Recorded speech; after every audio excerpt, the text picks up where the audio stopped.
তোমার বোন শেষবার যেটা বলেছিল তুমি কি সেটা? আমি সাধারণত শক্ত খাবার পছন্দ করি, আমি খুব নরম খাবার খেতে পারি না। আর অনেক পেশেন্ট আমার জন্য অপেক্ষা করছে। পরে কথা বলবো, এখন আসি তাহলে। আসি, হ্যাঁ এখন আমি আসি। হ্যাঁ, একটু আমার কথা শোনে না, যাচ্ছে তাই। উফ,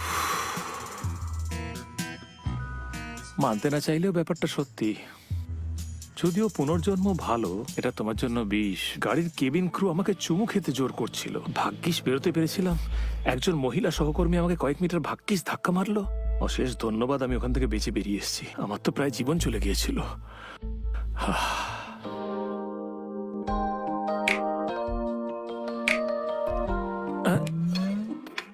আপনাকে কি ফ্যান ভাঙতে বলে দেওয়া হয়েছিল?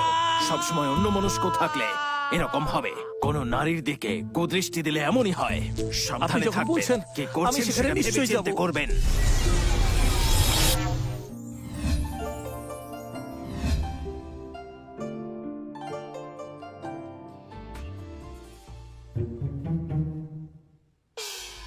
এটা কি ঐতিহাসিক ইয়ান ডিভিশন কয়ের? আমি এটা কি বলে আছি?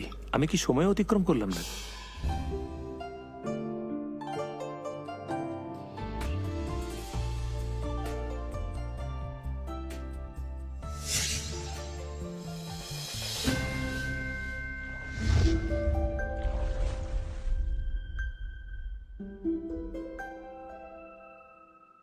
শোনো, ওখান থেকে লাল কাপড়টা দাও। হ্যাঁ, হ্যাঁ, মিস আমি মুছে দিচ্ছি। দরকার নেই, আমি নিজেই করছি, ছাড়ো। আমি বলছিলাম আপনি আমাকে একবার একটু মুছে দিতে দিন না। সবাই বলে যে আমি নাকি খুব ভালো মুছি। চুপ করো, কি সব বলে যাচ্ছ তুমি?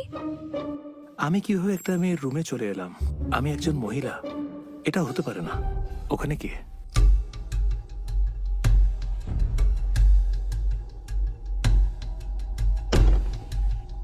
কে ওখানে? বেরো বেরো বেরো।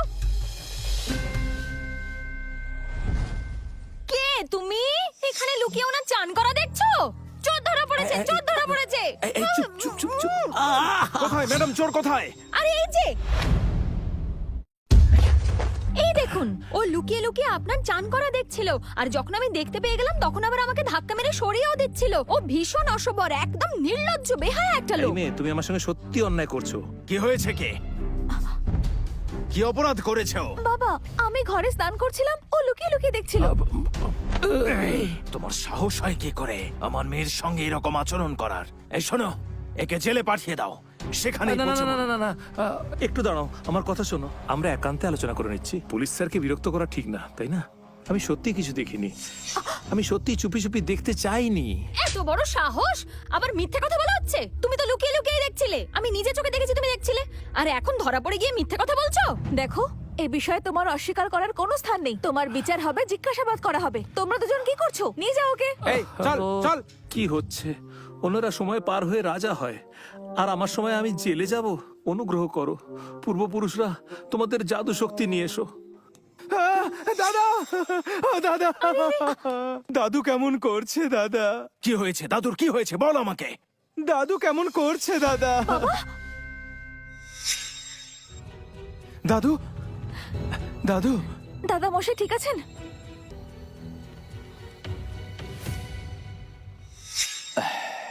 আসলে দাদু বড্ড বেহিসেবি এবং বেনিয়মী। চোখ অস্বচ্ছ হয়ে গেছে। এটা প্রথমবার স্ট্রোক হলো। আমাদের সেনগুপ্ত পরিবারে 9টি গোল্ডেন নিডল রয়েছে, যেগুলো এখন বড় প্রয়োজন। এই যে সিকিউরিটি, নিডলগুলো নিয়ে এসো। হ্যাঁ স্যার।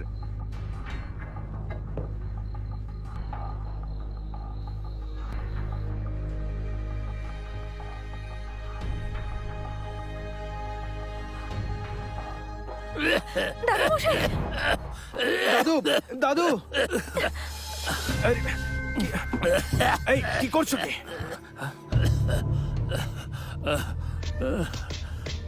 এই সরো, সরে যাও তুমি। তোমার এত সাহস হয় কি করে আমার দাদুর গায়ে হাত দেওয়ার? এই চলো চলো।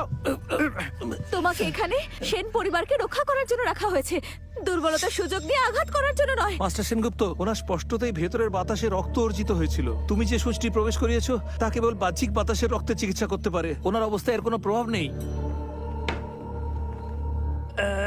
কি বলছো এসব? কি বলছো তুমি? না না, দাদুর এমন হতে পারে না। মাস্টার সেনগুপ্ত, আমার কাছে ওনাকে বাঁচানোর একটি উপায় আছে।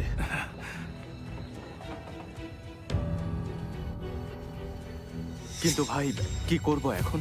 আমি এখনই ওনার রক্তরেখা বন্ধ করে দিয়েছি। আমি সুচ আবার প্রয়োগ না করা পর্যন্ত বাতাস ও তুষারের গুহা প্রতিফলিত করা থেমে থাকবে। কিন্তু কিভাবে নিয়ন্ত্রণ? যত তাড়াতাড়ি আমি পদক্ষেপ নেব, আমি নিশ্চিতভাবে ওনার জীবন বাঁচাবই। তার আগে তোমায় আমাকে একটা কথা দিতে হবে। ঠিক আছে, কোনো শর্ত আছে? যদিও আমি কিছু প্রমাণ করতে পারবো না, তবু আমি শপথ করে বলছি, আমার মিস সিয়ারার স্নান দেখার কোনো ইচ্ছাই ছিল না। আমি যদি ওনার জীবন বাঁচাতে পারি, আমি আশা করব আপনি এই পুরো বিষয়টা মিটিয়ে দেবেন। আমি কথা দিচ্ছি, আমার বাবার কিছু হয়ে গেলে তোমাকে আমি একেবারে শেষ করে দেব। এই কথাটা কিন্তু তুমি মনে রাখবে। বাবা, তুমি ওকে বিশ্বাস করছো? যদি দাদা মশাইয়ের কোনো ক্ষতি হয় তাহলে? তোমার দাদু এখন খুব খারাপ অবস্থায় রয়েছেন, আর ও যেহেতু সেই রোগটা জানে বলছে, তাই ওকে একটা সুযোগ দিচ্ছে। যদি না পারে, শুনছো তুমি? তুমি যা করতে চাও এখন করো। হ্যাঁ, সোনালী সূচগুলো ধার দেবেন?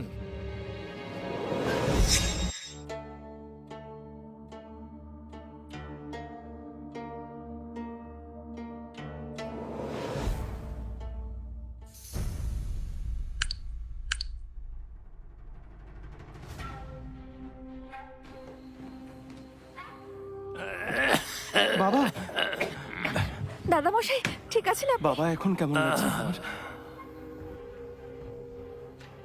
এই শোনো, আমার ফার্মাসিতে গিয়ে কিছু ওষুধ তৈরি করো। হ্যাঁ স্যার।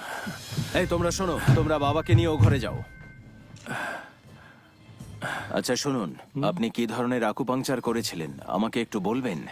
এটা পুনর্জন্মের অমর সত্য। কিন্তু এটা আমি কখনো শুনিনি কেন? এটা আমাদের সেনগুপ্ত পরিবারের গর্বের সোনালী রঙের নিডল, অতি সূক্ষ্ম, যা এই সারা পৃথিবীতে আর কোথাও খুঁজে পাবে না। এটা অন্য বিশ্বের এক অমর শিল্প। তুমি যে যুগের মানুষ, এটার ব্যাপারে না জানারই কথা। কিন্তু এর ব্যবহার তুমি জানলে কি করে? অবশ্যই আমার গুরু আমাকে শিখিয়েছেন। গুরু?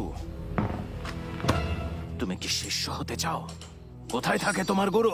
না না না না না না না, ওটা ওটা ওটা আমার গুরু। আমার কিছু কাজ আছে। আমি আমার গুরু পৃথিবীতে একান্তে বাস করেন। আমি অনুমান করি এখন কোথাও ঘুরে বেড়াচ্ছেন। আমি বুঝতে পেরেছি। তার মানে তুমি আমাদের সেনগুপ্ত পরিবারের চিকিৎসা পদ্ধতি শিখতে চাও না, এবং অন্য কোনো চিকিৎসক রয়েছে? উনি কি গুরু সেনগুপ্তই ছিলেন, আমি যাকে বাঁচালাম?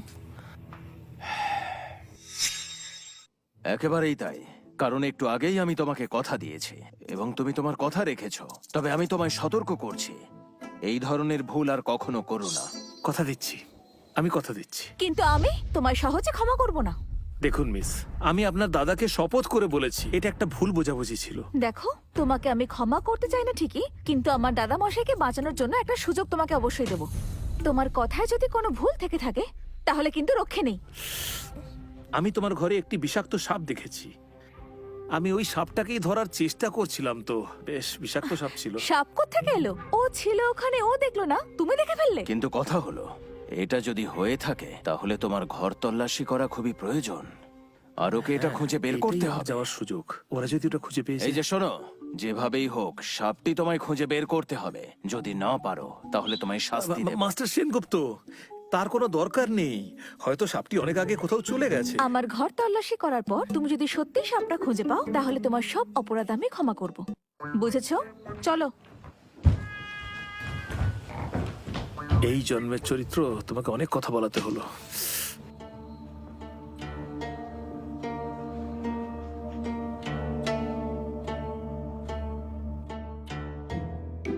তুমি যে সাপটার কথা বলছিলে তার গায়ের রং কি? কালো, লাল, না, কালো আর লাল। অর্ধেক কালো অর্ধেক লাল। ঠিক আছে ঠিক আছে, এই তোমরা প্রত্যেকেই খোঁজা শুরু করো, সবাই কিন্তু সাবধানে খুঁজবে।